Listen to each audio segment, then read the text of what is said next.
The USS Valor's Edge floated through the dark sea of stars, a silent metal giant on a mission of peace. It was one of the most powerful battleships in the human fleet.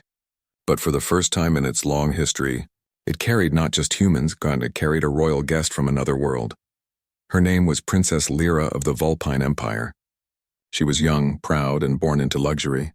Her fur was a soft golden brown that shimmered under the ship's lights, and her tail, long and graceful, always moved with her emotions. Her bright amber eyes carried the fire of her people, clever, proud, and stubborn. The war between humans and Vulpines had lasted for decades.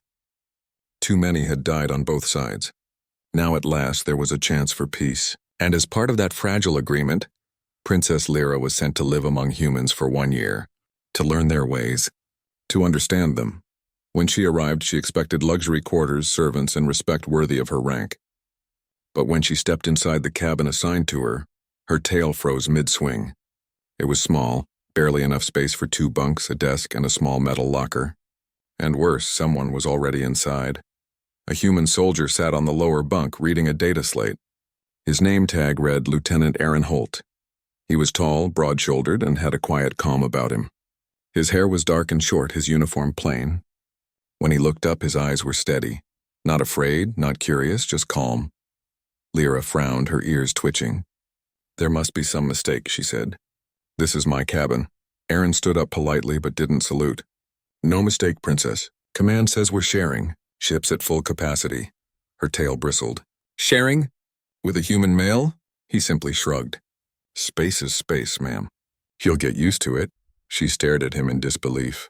No one had ever spoken to her like that. On her homeworld, even generals bowed when she entered. But this human, he didn't seem to care who she was. He just turned back to his data pad as if she were any other crewmate.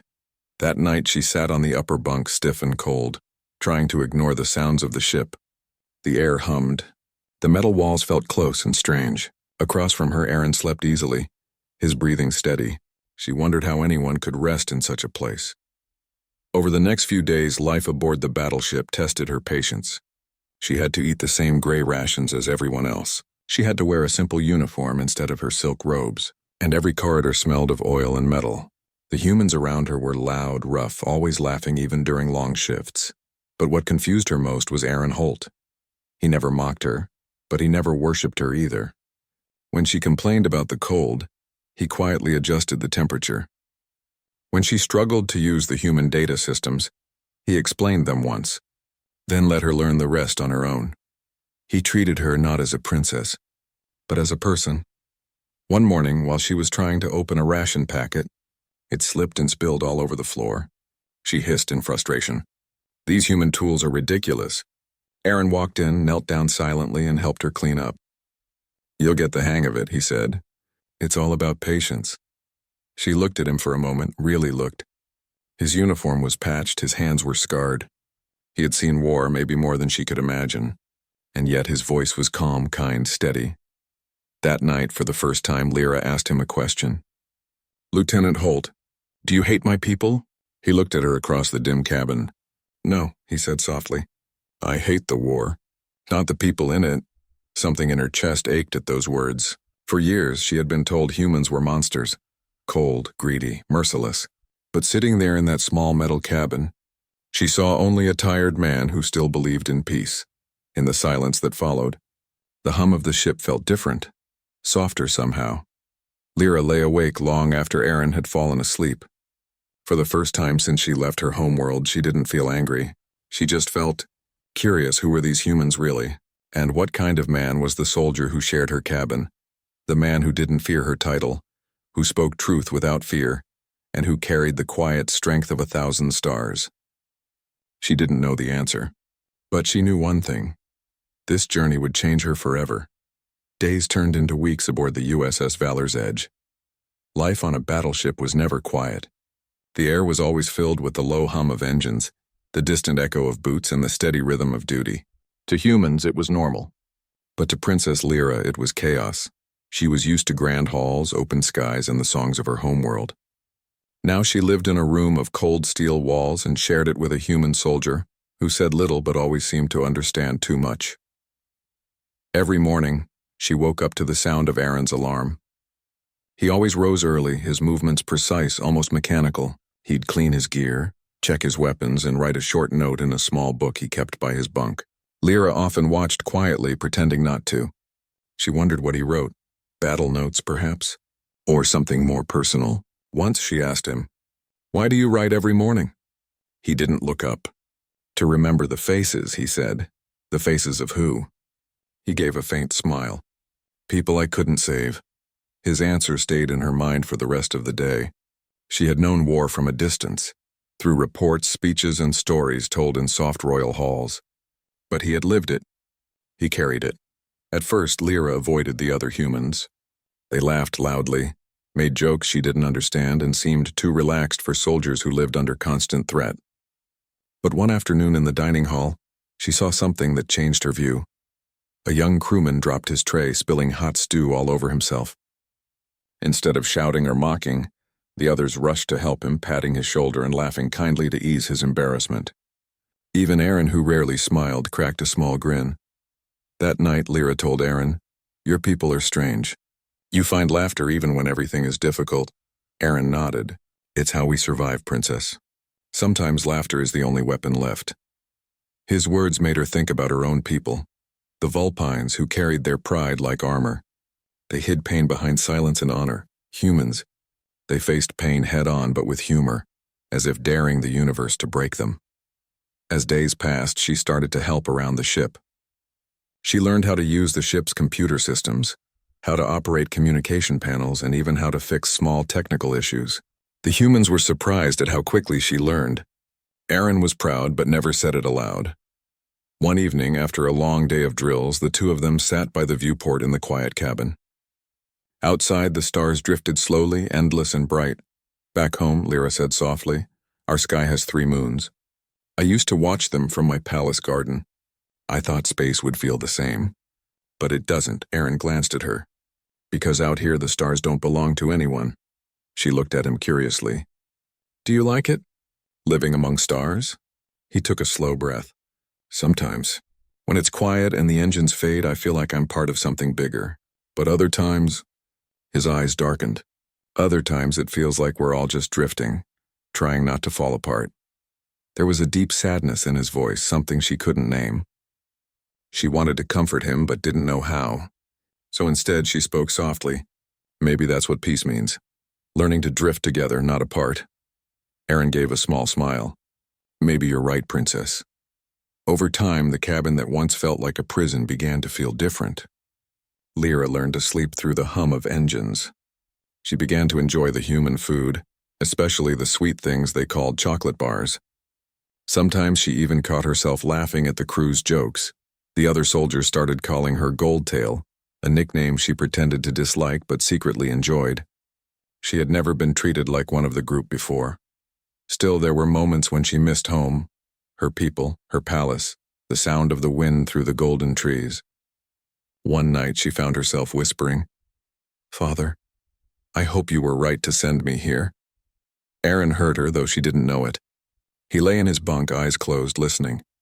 He had once lost his own family to war, and he knew what that quiet loneliness felt like. In the weeks that followed, something unspoken began to grow between them. Not romance, not yet, but trust. A silent understanding formed in the small cabin they shared.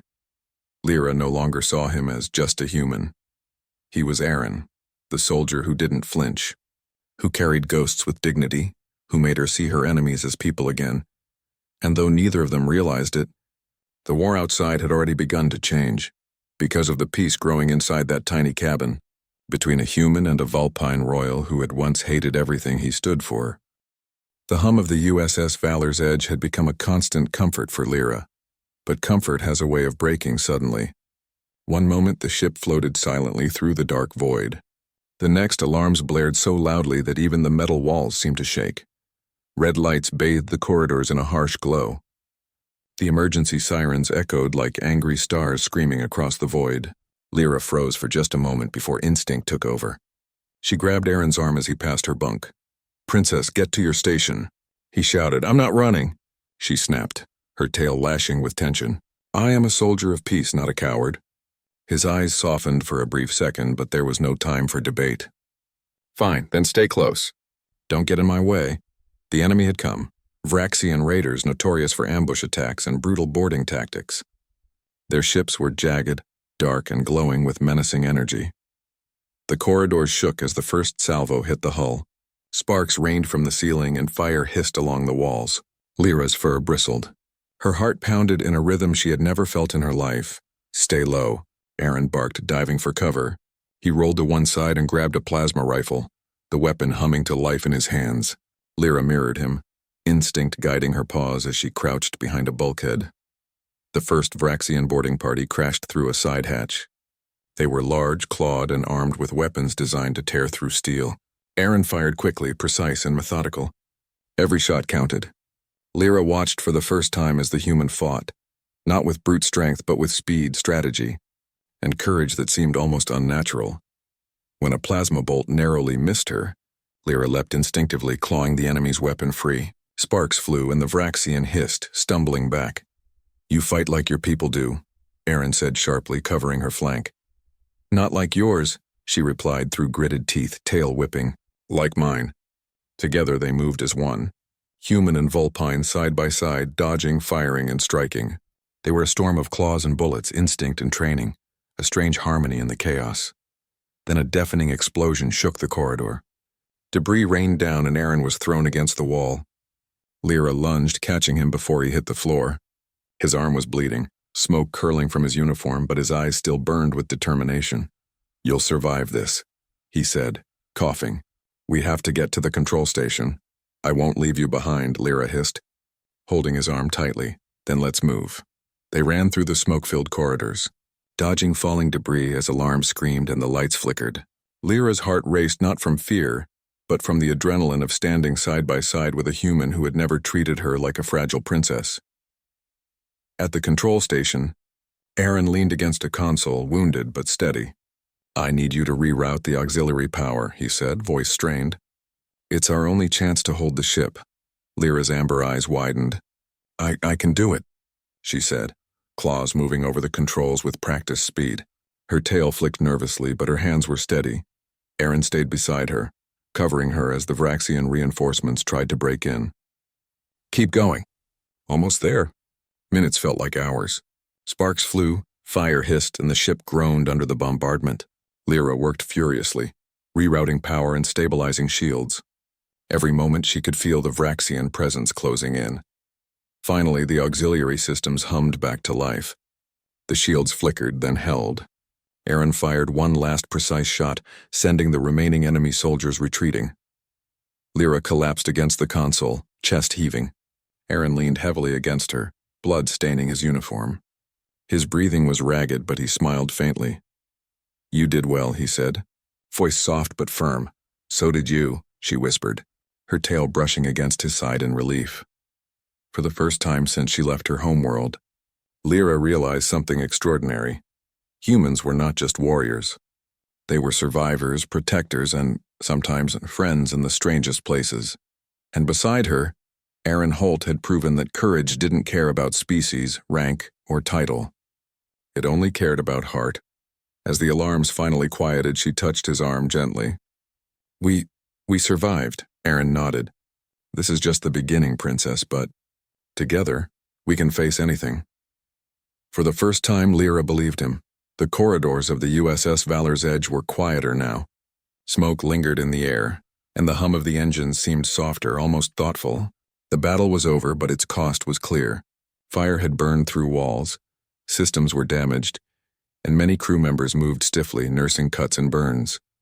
Aaron Holt was among them. He had taken the brunt of the Vraxian attack, and his arm was bandaged, his uniform scorched and torn. He sat in the medbay, staring at the ceiling, silent as the ship slowly healed around him. Lyra arrived that afternoon carrying a small tray with water, fruit, and a few treats she had picked up from the human storage. "You shouldn't be here," he said quietly, not opening his eyes. "I am," she replied simply. Her tail flicked nervously. "And you will like it whether you admit it or not." She set the tray down beside him and pulled up a chair. For a while, neither of them spoke. Outside the medbay, the ship's crew worked tirelessly, repairing damaged systems and comforting frightened soldiers. Inside, the princess and the soldier shared silence. It was a heavy silence, but it was healing too. "You saved the ship," she said finally. "You thou saved many lives," Aaron shrugged. "I did what I had to do, but you..."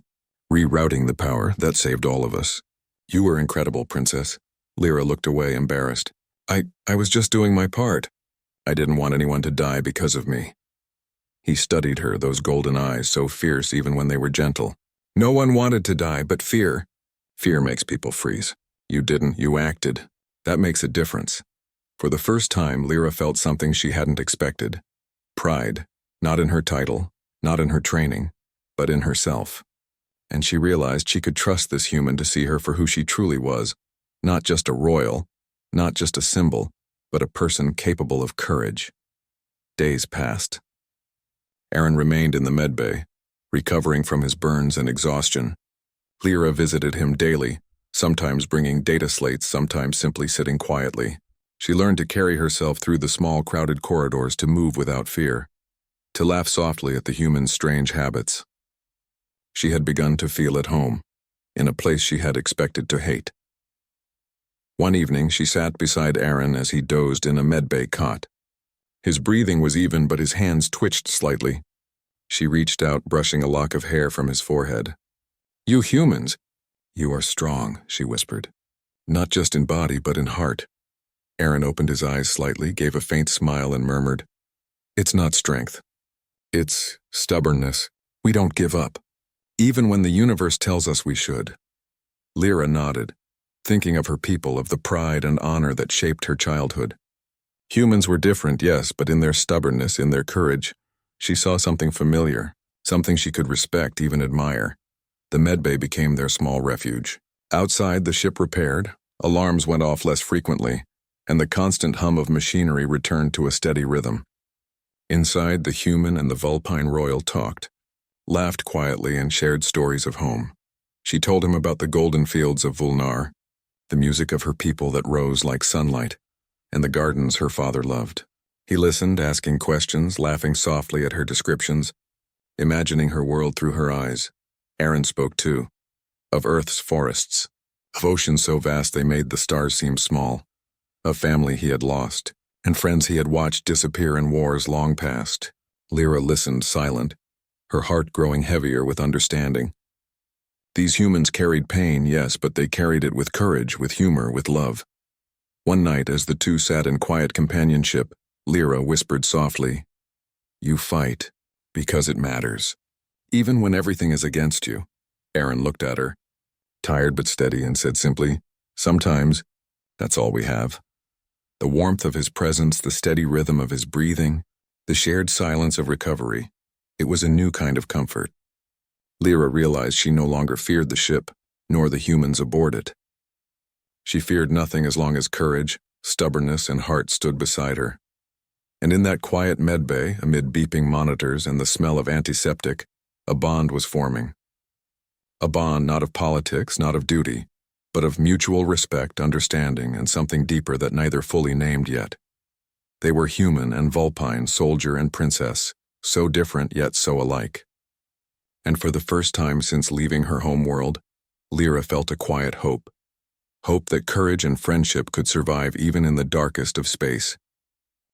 Weeks passed aboard the USS Valor's Edge, and the chaos of battle slowly faded into routine. Repairs had been made, corridors were polished again, and the alarms now rang only for drills or communications. The Vraxian threat had not disappeared entirely, but it no longer loomed as an immediate shadow over the ship. Princess Lyra spent her days learning about human life aboard the battleship. She trained alongside soldiers, learned the workings of engines and shields, and even began to understand the strategies that had kept humans alive for centuries, in a universe that often seemed cruel and indifferent. Through it all, Lieutenant Aaron Holt remained at her side, quietly guiding her, never condescending, never patronizing, simply showing her the way. For the first time in her life, Lyra felt she was not just a princess, but someone who mattered because of her actions, not her title. And in the quiet moments when the ship hummed and stars streaked past the viewport, she realized something else. She had come to care deeply for the human beside her. It was during one of those quiet nights that a message arrived from the Coalition, Peace talks between the humans and Vulpines were moving forward. The war might finally end, and with that message came another. Lyra would soon be recalled to her homeworld. When she first heard the news, her tail stiffened. She had expected this day. She had known it would come, yet her heart refused to accept it so easily. Aaron noticed the shift immediately. "What's wrong?" he asked softly as they walked the corridor together. I am being called back," she admitted. Her ears twitched nervously. "The talks are almost complete. My presence is required at Vulnar." He was quiet for a long moment, then said, "That's expected. But that doesn't make it easy, I know." Lyra's gaze fell to the floor. "I don't know if I want to go. I feel like I belong here, among humans, among people who fight for what is right, even when it's hard. I've learned more about courage, honor, and friendship here than in all my years at court." Aaron's expression softened. "And you've given them courage, too. Your people are lucky to have you, but there's something you have to understand. Sometimes doing what's right means leaving what you love behind." She looked at him, eyes wide, tail low. "Even you?" He smiled faintly. "Especially me." That evening, the two of them sat by the viewport staring out into the endless dark. Stars stretched like silver rivers, distant and cold. Yet in the quiet, they felt warm, a reminder that hope and courage could survive even in the emptiest spaces. "I don't want to forget this," Lyra whispered. "All of it. The lessons. The people you won't," Aaron said softly. "Humans never forget someone who changes their hearts. And you've changed mine, Princess." Her ears flicked nervously and her tail brushed against his arm in a gesture of something she could not yet name. "I feel I'm the same." The days leading up to her departure were quiet but heavy. Lyra trained harder, learned faster, and spent every spare moment beside Aaron. They shared stories of home, hers of golden fields and music that rose like sunlight, his of oceans and winds that stretched forever. They laughed quietly, sometimes shared small arguments, and sometimes simply sat in silence, listening to the hum of the ship and the slow rhythm of their hearts. Then came the final day. The ship's shuttle would take her back to Vulnar. Lyra stood by the airlock, cloak flowing, ears low, tail twitching with nervous energy. Aaron was there, upright, soldierly, but his eyes betrayed the emotions he refused to speak aloud. "Promise me something," he said. She looked at him. "Anything. Promise me that you'll never forget the courage you saw here. Not just in me, but in every human aboard this ship. We may be small, fragile, and flawed, but we fight, always." Lyra nodded, voice trembling. "I promise. And I promise. I will carry your courage with me." He gave her one last faint smile. "Then go, Princess. The stars await you, and so does peace." As the shuttle doors closed, Lyra pressed her paw against the glass, just as Aaron raised his hand to meet hers on the other side. In that brief, silent moment, the bond they had formed, trust, courage, respect, and something deeper, spoke louder than words. And as the shuttle lifted, stars streaking past the viewport, Lyra whispered softly, almost to herself, "I will not forget you, Lieutenant Holt, and I will not forget the courage of your people." Aaron watched until she was gone, heart heavy but proud. In the endless dark of space, he understood something he had always known deep down. Humanity's greatest strength was not in weapons, not in ships, not in strategy. It was in the courage to care, to protect, and to hope, even when the universe tried to break them. And Lyra, the Vulpine princess, had learned that lesson well. The peace that had begun to whisper across the galaxy was fragile, far too fragile. Just as the Vulpine delegation prepared to return for formal talks, the USS Valor's Edge detected a massive signal on the long-range scanners. A Vraxian dreadnought was approaching, its shadow filling entire sectors of space. It was bigger than any ship Aaron had seen in his career, a monstrous weapon of war that could destroy the battleship in minutes. The captain ordered all hands to battle stations. Alarms screamed, red lights flooded the corridors, and the hum of the engines became a roar of urgency. Every crew member moved with purpose, but fear ran beneath their disciplined faces.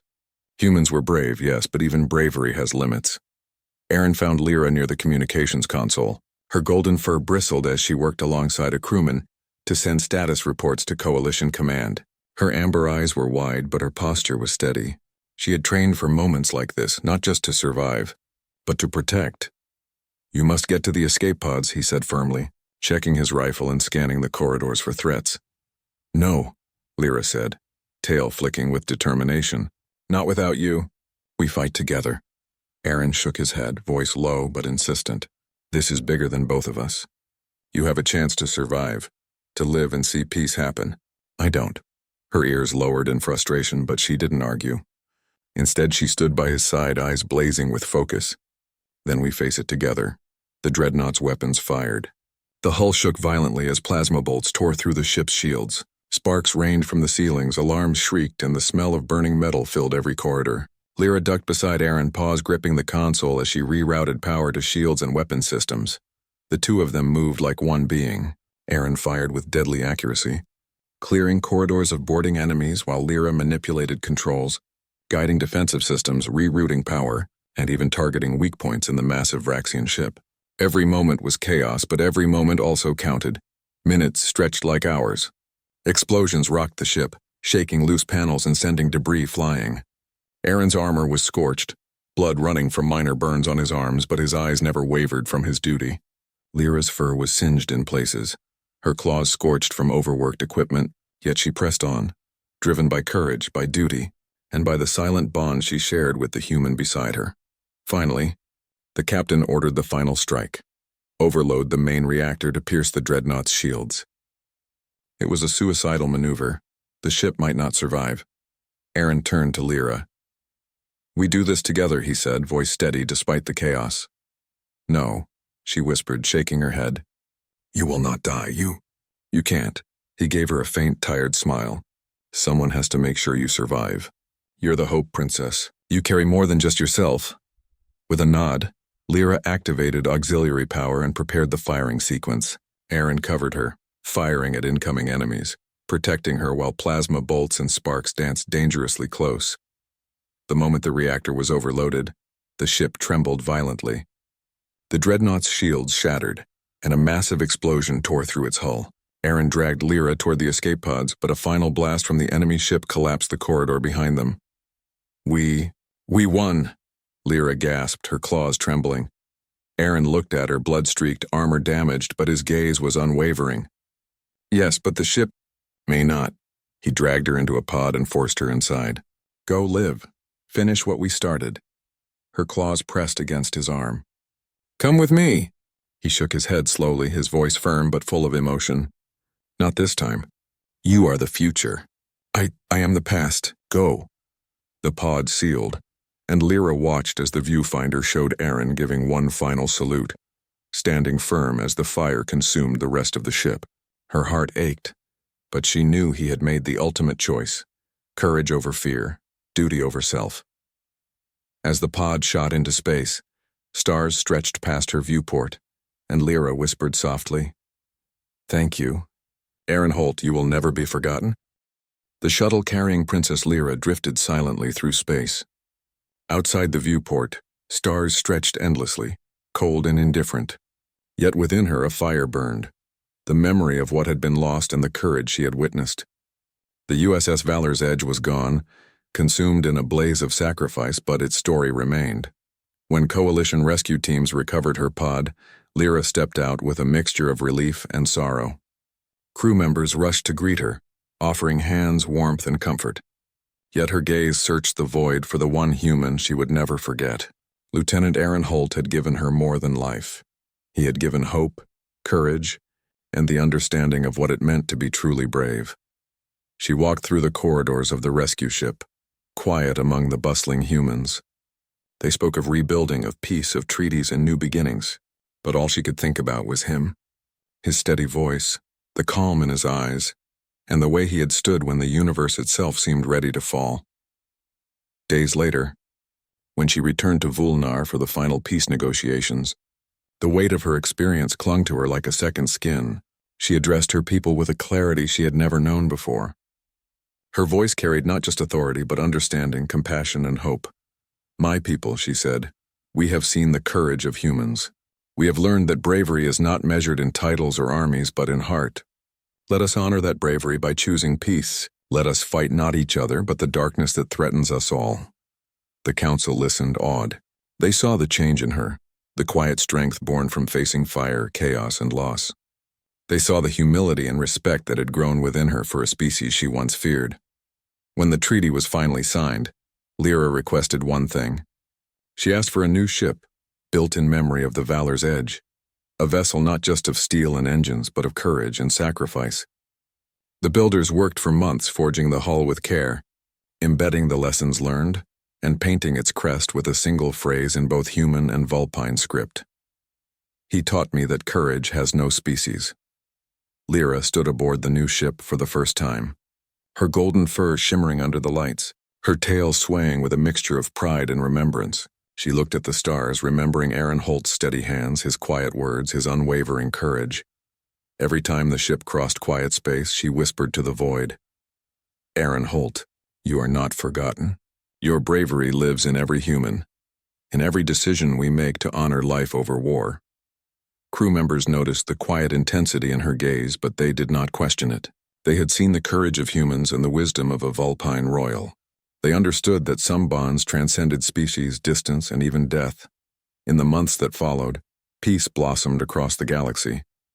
Humans and Vulpines worked together, sharing knowledge, technology, and culture. And in every lecture, every training exercise, every shared mission, the memory of Aaron Holt inspired them. His courage, his compassion, his belief in hope became legend, the very definition of why humans were different, why humans could endure, and why humans could inspire. Lyra herself became a symbol of unity. She often spoke of the human soldier who had saved not only her life, but the possibility of peace. She taught her people that strength is not only in victory but in selflessness, in bravery in the face of impossible odds, and in the willingness to protect others even at great cost. One quiet evening, aboard the new ship named the Valor's Edge II, Lyra stood at the viewport. Stars streaked past in gentle arcs. She pressed her paw against the glass, remembering the pod, the last sight of him and the sacrifice that had shaped her forever. "I will carry your courage, Aaron," she whispered, "and I will honor it every day. Your heart, your people, your bravery, it will never be forgotten." In that moment, the stars seemed to shimmer a little brighter. Somewhere beyond the void, it felt as if the universe itself acknowledged the truth. Humanity's greatest strength was not in its technology, not in its weapons, nor in its fleets. It was in its heart, its courage, and its unbreakable will to protect and to hope. And in the endless expanse of space, a Vulpine princess learned the most important lesson of all, that even across worlds and species, bravery, sacrifice, and hope could light the darkest skies. The stars were theirs now, a galaxy of possibility, of peace, and of the human spirit that refused to be forgotten.